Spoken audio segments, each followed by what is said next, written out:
Paul, you've actually put a report together looking at the criminal justice system and how the state capture started perhaps there and has given those who would use the system the ability to put their own people in and ensure that they aren't actually brought to account. Yeah, that's right, Alec.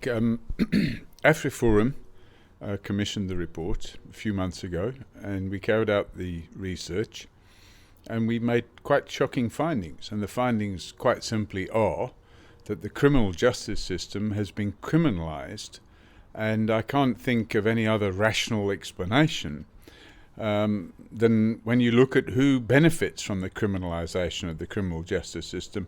And the people that benefit, apart from the crooked cops and prosecutors that have been appointed into the system, the other people that benefit are the underworld. And when I say the underworld, I'm talking about the underworld with close connections to Jacob Zuma. And we are looking at people like, for example, the convicted murderer, Genchi Huang. And curiously, his criminal record has been wiped clean, and yet he never applied for a pardon or anything. And anyway, you generally wouldn't get a pardon for murder a few years later. But his record has been wiped completely clean. Paul, let's just go into it for those who don't understand the criminal justice system and how it works. What are the parts of it? Well, your main components of the criminal justice system, it's split into three main components. You've got the law enforcement agencies, and that would be the police, that would be the Hawks, which is part of the police, that would be Metropolitan Police Services, and that would also include, from a law enforcement point of view, the likes of IPID, which is the Independent Police Investigative Directorate, because the Act says that they have the same powers as a police officer. And in some regards, they actually have more powers because they have powers of search and seizure without a warrant. So that's on the policing side, and that's we call them law enforcement agencies. Then you have the National Prosecuting Authority, and their job is to, first of all, decide whether or not there's a prosecution warranted, and if a prosecution is warranted, to carry out that prosecution. And the third leg of the criminal justice system is the courts themselves, and that's the magistrates and the judges that sit and listen to the evidence being presented and make a decision as to whether or not the state has proven its case. Which parts of the system have been criminalized in the way that you described? Well, I'm saying without a doubt the National Prosecuting Authority and the police and the Hawks. Now, you only have to look at some of the things that have been going on. You have a whole list of people that have been subjected to what can best be described as trumped up criminal charges. And I'm not going to list them in any particular order because there's no importance, but the one that immediately comes to mind is Gordon, the Minister of Finance.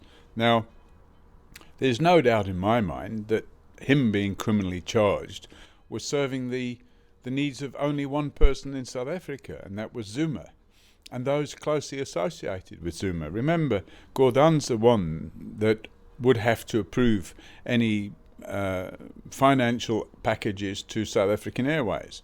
And if you cast our mind back about a year ago, in fact just over a year ago now, I think it was this week a year ago, when the then finance minister put his foot down and refused to allow Mayeni to get her fingers in the till at South African Airways, and he was summarily fired and replaced by a chap by the name of Des van Rooyen, who apparently, if one reads the state capture report, was appointed by the Guptas.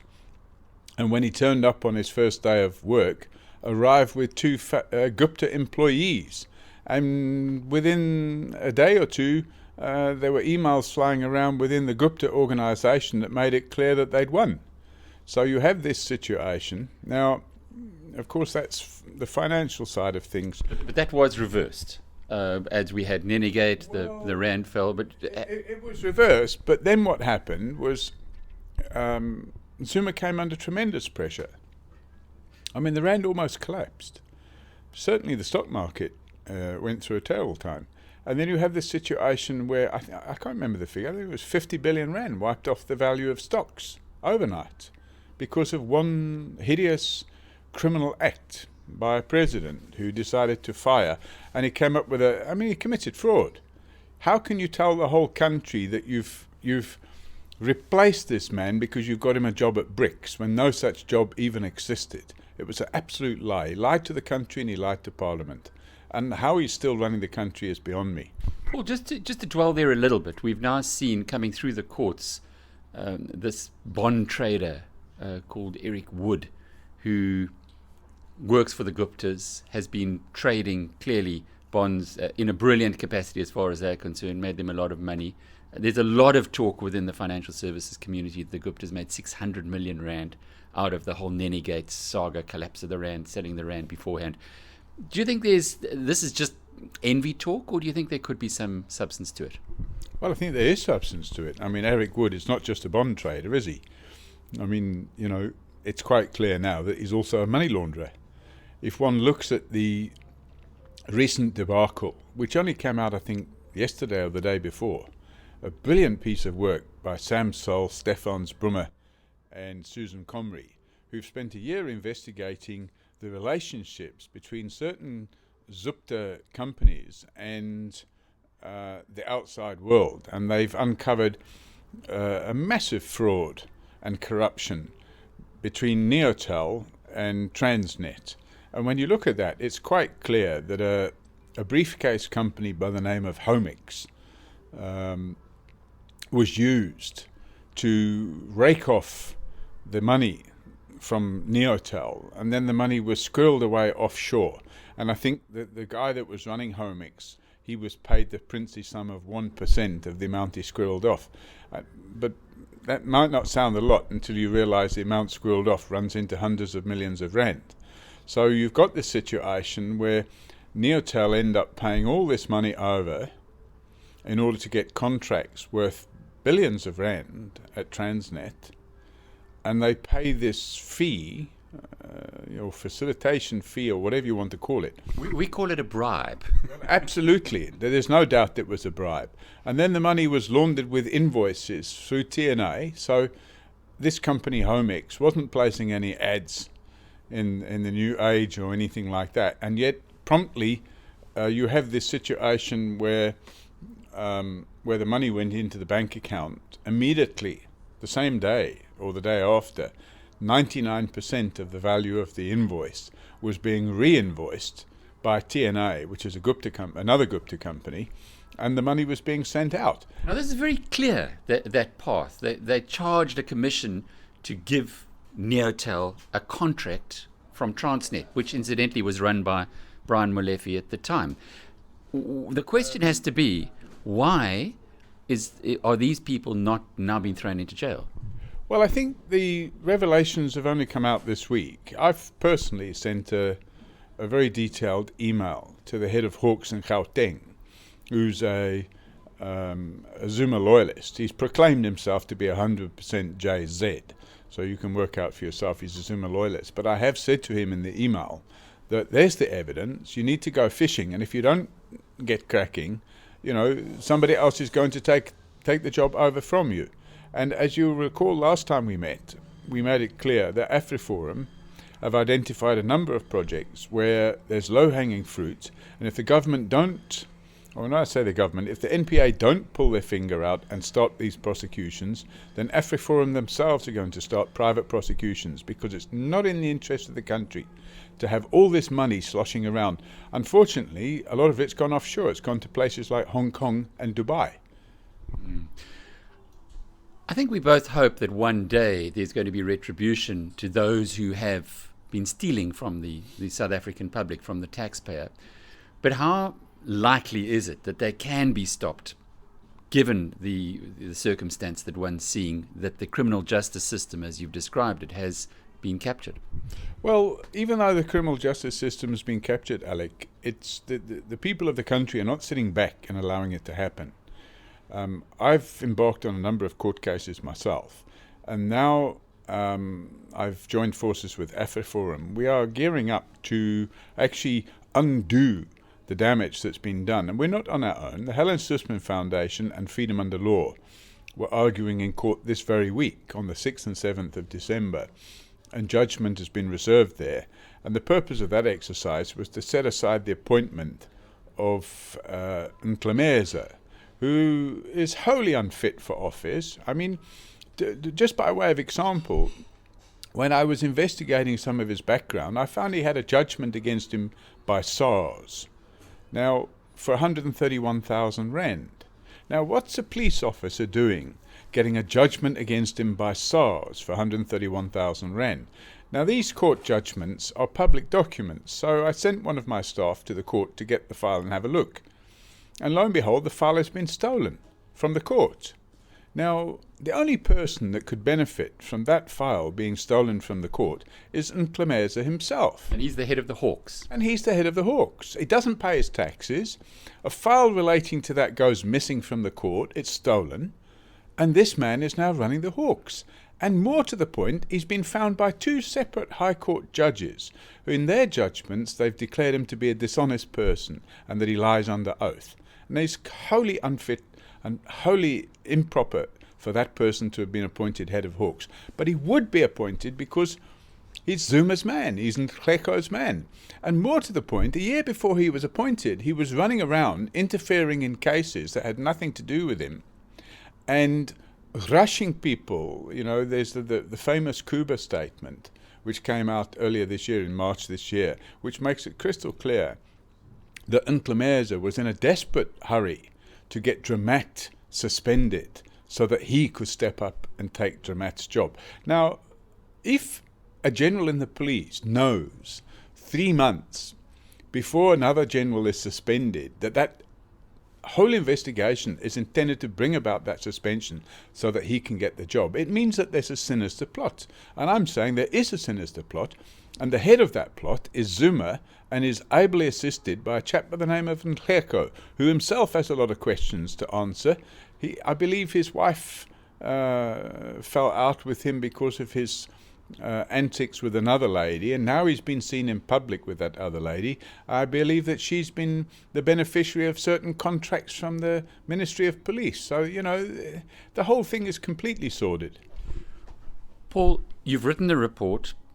You've given us some insights or some tasters into that. But the reality is people on the ground in South Africa, many, are now saying this has just gone too far. It's irretrievable. Do you agree with that? No, I don't. You know, that famous Irishman said, all it takes for the triumph of evil is that good men do nothing. And there's a lot of good people in South Africa. I mean, if one looks at the police service, 90% of the people, the men and women that work in the police service, are good people. You've got a small percentage of criminals who've been appointed at the rank of general. And those people need to be cleaned out, and they will be cleaned out. They will not be allowed to stay in the police. And they know, despite the things they've done to me, and they've really persecuted me this year, I've not given up, and I'm going to carry on until the police has been rid of people like that. And then you look at this other thing. We have a specialized unit in the National Prosecuting Authority, which is called the Priority Crimes Litigation Unit. It was formed in 2003 by a presidential proclamation. And the purpose of that unit, by the way, in terms of the proclamation, is to deal with the Rome Statute. Now, the Rome Statute is a statute that deals with South Africa's membership of the International Criminal Court. And what I find ironic is that the cabinet, i.e. Zuma, have unilaterally decided that South Africa should come out from the International Criminal Court, and yet the specialized unit that was created to deal with the ICC activities insofar as South Africa is concerned is still carrying on. In fact, for the last 5 or 6 years, it's not done any ICC work at all. It's only done political persecution work for Zuma. So that's what led to people like Gordhan being charged, McBride, Dramat, Sabia. The list goes on, including myself. I'm a victim of that same unit. And the sooner that unit is disbanded, and those prosecutors who are knowingly assisting Zuma to stay out of jail, they need to be charged with racketeering. But where's it going to end? Paul, I hear your argument, and I'm sure most enlightened South Africans support your endeavors. But where does the tipping point come from? Do people have to go into the streets? How does it all turn around? Well, I think people have been in the streets already. You know, on the 2nd of November, you couldn't drive through the city centre of Pretoria because of the large volume of people that went out to support Gordhan. So I think there's already evidence that the people are prepared to go onto the streets. And the state, the corrupt elements within the state machinery are absolutely stupid, because if they continue with what they're doing, there's a great possibility, sadly so, that there could be bloodshed, because people aren't going to stand idly by and watch this criminal element run by Zuma and Zuma-associated individuals trying to take over the country. I mean, they've pillaged South Africa in the last few years. The amount of money they've stolen could have educated all the poor people that can't afford to be educated. It could have paid for all that. When you look at the vast sums of money being channeled offshore by the Zuma family, I mean, Kulabusi Zuma himself has got bank accounts in Panama. I mean, what kind of a country are you living in when relatives of the president are channeling money offshore and hiding it in tax havens? And that needs to be undone, and I think it will be undone. But if you look at the state capture of the criminal justice system, the other entity I forgot to mention is SARS. There's no doubt in my mind that SARS has been neutralized. The tax collecting ability of SARS has been poisoned by Zuma, and that needs to be set straight as well. But where's the tipping point? And I think that's what I'm getting at. How do you give somebody who's been watching all of this, listening to this, is frightened by the consequences, how do you give them hope? Well, I think, we live in a country where the rule of law still prevails, even though people are being unlawfully arrested and being unlawfully charged. The end result is that the charges eventually, when it comes to the trial, the charges are thrown out of court, or the prosecution realise they don't have a winnable case and they walk away with their tail between their legs. So we're going to see, I think, in the coming months, we're going to see the dismantling of the criminal justice system chaos which Zuma has set loose on South Africa. We're going to see the appointments being reversed, and I think it'll be like a domino effect. When one falls, the rest will start falling. There's no doubt in my mind that the current acting commissioner of police is guilty of very serious offences, and he will soon be charged. And the only thing that can possibly happen is that there'll be a delay before he gets charged. But it's not a case of whether he will be charged or not. It's a case of when he will be charged. And I'm prepared to bet my reputation on the fact that he will be charged, because I've seen and gathered some of the evidence that will be used against him. And when you have a chief of police who's involved in corruption, you're on a very slippery slope. And in most countries in the world, what happens is if you're a criminal, they pop you into prison. But in South Africa, under the current leadership, you get promoted, you become an acting chief of police, and then they pin medals on your chest. And that's what Nhleko did last week, whilst knowing that there's a big cloud over this person. And he went to Parliament this week and he told the Parliament that he has every confidence in Paklani. So my message to Nhleko is, when he is charged, I think the country will have lost confidence in him, and he must then step down. Brazilians would be looking at this with a sense of perhaps deja vu in a way, in that this is what Brazil went through. Now we have Operation Car Wash. The president's gone, the Speaker of the House is gone, the president of the Senators has departed, etc., etc. Many top businessmen, in inverted commas, thrown into jail. Do you see a South African repeat? Yeah, absolutely. And it'll either be run by the ANC, or it'll be run by the government of the day. So the ANC is fast running out of time. It's no good them waiting till 2 or 3 months before the elections to fire Zuma. If they want to recover the lost ground that they've lost, they've got to do it within the next 2 or 3 months. If Zuma is still president at Easter in 2017, I can predict that the ANC will lose the next general election, and they'll only have themselves to blame. So what they're doing, you've got a greedy few in the NEC who are sticking to their guns and protecting Zuma so that they can fleece the country for the next 2 years out of as much cash as they possibly can. And I can guarantee you that in 2 years' time, the new government of the day will put all of those people in prison, and I will gladly help them to do it. Paul, getting back to the question I asked before, the tipping point. Where do you see that? Often it's one incident. We saw in Tunisia a person set themselves alight, hence Arab Spring. Where's the tipping point in South Africa? How far away? I don't know, Alec. It could be this side of Christmas. On the other side of the coin, it could be in the early part of 2017. As I said to you, we just need one or two dominoes to start falling. And once we get that momentum going, we'll collapse the house of cards. And when the house of cards collapses, Zuma is going to be like the proverbial emperor without clothes. He'll be standing there naked and the whole country will be laughing at him. People have been saying this for a while, though. Yeah, but I've got an inside track. I can see what's going on. And I'm feeling very confident right now. Justice in South Africa is very slow. You don't get swift justice. You know, in the UK, people step outside the law, and they quickly get whipped back into line, or they resign, or the politicians in South Africa, for the most part, are gutless. When they step out of, look at this fellow Swane. What a piece of rubbish! I've never in my life heard of a minister that breached the regulations so badly. He got on a plane and flew.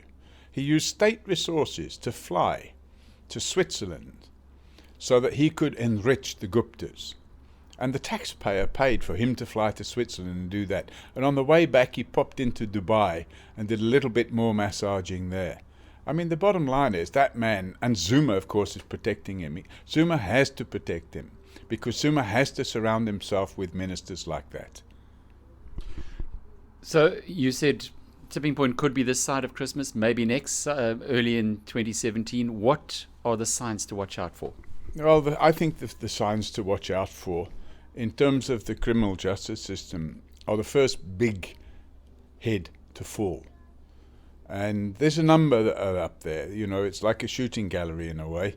And the ducks that I'm looking at right now includes Inhlameza, includes the Priority Crimes Litigation Unit, includes the Acting Commissioner of Police, Paklani. It will soon include Mokatedi. There are a number of targets there, and they're moving targets, but I think the minute they start falling, when one falls, we'll see a domino effect. The rest will start falling. But why aren't they just going to be replaced by more of the same? Civil society won't let that happen. We've got a democracy in South Africa and we have a constitution. Unfortunately, the democracy has been bastardized by the current version of the ANC.